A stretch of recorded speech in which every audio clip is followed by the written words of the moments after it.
Hi everyone. We're going back to the world of commons today. Not the most common card I've done. The Collector's Choice Danny Ferry was probably more common. I have a video on that. But this is pretty common. This is the 1992-93 Hoops Supreme Court, number 5 SC Clyde Drexler. I want to use this card to talk about the transition from the 91-92 hoops to these 92-93. The 91-92 hoop set, we all know, was marked by overproduction and just a sprawling scope, cards related to everything. Those of us growing up in the early 90s, we remember so many cheap cards everywhere, shoe boxes, closets all over the room. Those Hoops Skybox 91-92, 90-91. Well, Hoops began addressing these issues the following year, 92-93.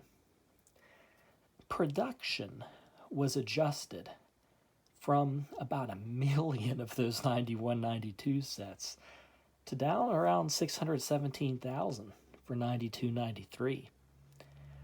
Also, Hoops reduced the number of cards in the base set by about 100, well, exactly 100, from 590 down to 490.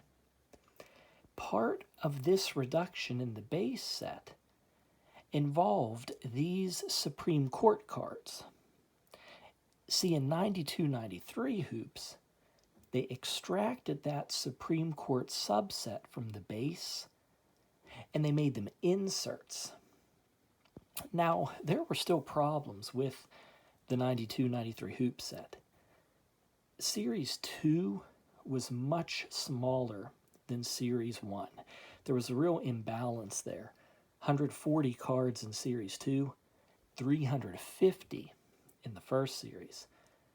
Now, trying to make up for this obvious imbalance, the Series 2 packs contain more of a variety of insert cards.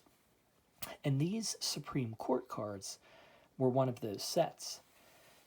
There were about 90,000 sets printed, so they're not very rare, but they're certainly more special than the base set. There is that difference. The player's name is in gold foil, which, for an early 90s hoops card, gold foil, that's really something special. Here, let me get the light on it. Yeah, you can see.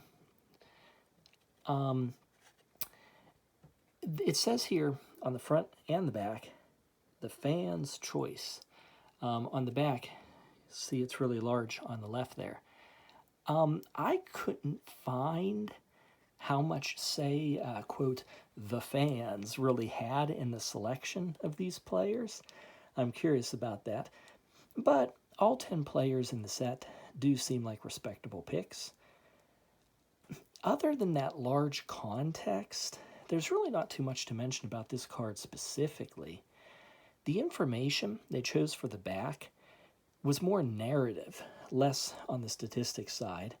You can see Drexler's card here. It mentions the off-season charity work he was doing, as well as an interesting fact, he didn't start playing high school ball until his junior year.